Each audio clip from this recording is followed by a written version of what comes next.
अस्सलाम वालेकुम friends, welcome to another video. दोस्तों, हम लोग इस वीडियो में हिंदी से अरबी में ट्रांसलेट करना सीखेंगे। जैसे कि बांधना को अरबी में क्या कहते हैं, खोलना को अरबी में क्या कहते हैं, पकड़ना को अरबी में क्या कहते हैं, देखना और सुनना को अरबी में क्या कहते हैं। इस तरह के और भी बहुत सारे शब्द हैं जिनको हम लोग अरबी में ट्रांसलेट करना सीखेंगे। तो दोस्तों, आप लोग वीडियो में बने रहिए और चलिए इस वीडियो को स्टार्ट कर लेते हैं। दोस्तों, आज का जो हमारा सबसे पहला टॉपिक है वो है बांधना। बांधना को अरबी में कहा जाता है रब्बत। रब्बत या फिर आप बोल सकते हैं अरबत। अरबत या रब्बत दोनों का मतलब सेम ही है, तो आप बोलेंगे रब्बत या अरबत, दोनों में से कोई आप एक बोलेंगे। रब्बत या अरबत का मतलब हो जाएगा बांधना। खुला, खुला को अरबी में कहा जाता है फातह। फातह या फिर ऐसे भी बोल सकते हैं मफकूक। मफकूक या फातह दोनों का मतलब सेम ही है। मफकूक या फातह का मतलब हो जाएगा खुला हुआ या फिर खुला। खोलना, खोलना को अरबी में कहा जाता है अफ्ता। अफ्ता, अफ्ता यानी खोलना। पकड़ना, पकड़ना को अरबी में बोला जाता है अमसक। अमसक, अमसक यानी पकड़ना।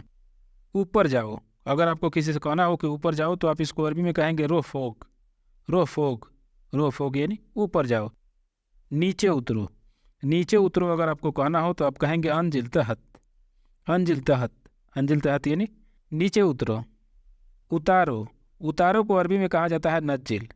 नज्जिल, नज्जिल यानी उतारो।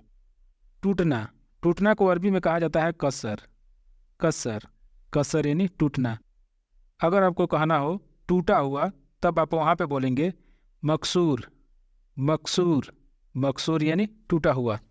देखो, देखो को अरबी में कहा जाता है शुफ। शुफ, शुफ यानी देखो। सुनो, सुनो को अरबी में कहेंगे अस्मा। अस्मा, अस माँ के बाद से आ भी लगाना है। अस्मा, अस्मा यानी सुनो। बात करना, बात करना को अरबी में कहा जाता है तहद्दश। तहद्दश, तहद्दश यानी बात करना। बोलो, अगर आपको किसी से कहना हो कि बोलो तो आप वहाँ पे बोलेंगे गुल या फिर ऐसे बोलेंगे गाल। गाल या गुल का मतलब हो जाएगा बोलो।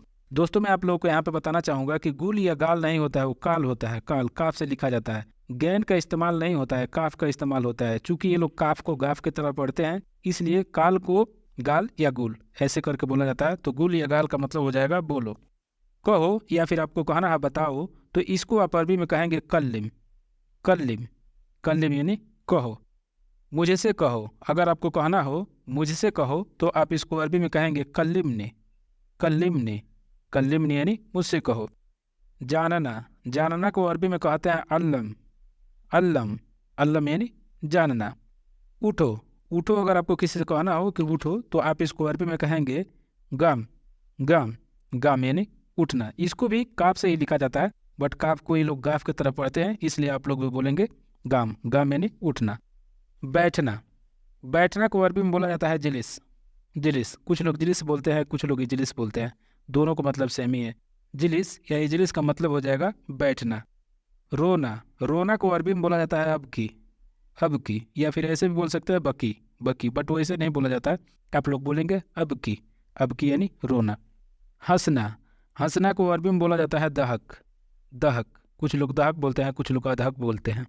तो दहक या अधक का मतलब हो जाएगा हंसना। दौड़ना, दौड़ना को अरबी में कहा जाता है अजरी। अजरी, अजरी यानी दौड़ना। नाचना, नाचना को अरबी में बोला जाता है रक्स। रक्स, रक्स यानी नाचना। गाना, गाना को अरबी में बोला जाता है गन्निया। गन्निया, गन्निया या फिर गन्नी भी बोल सकते हैं। गन्नी या गन्निया का मतलब हो जाएगा गाना। सजना, सजना को अरबी में बोला जाता है तजय्यन। तजय्यन, तजय्यन यानी सजना। नहाना, नहाना को अरबी में बोला जाता है अतशहम। अतशहम, अतशहम यानी नहाना, या फिर कुछ लोग बोलते हैं थरौवस।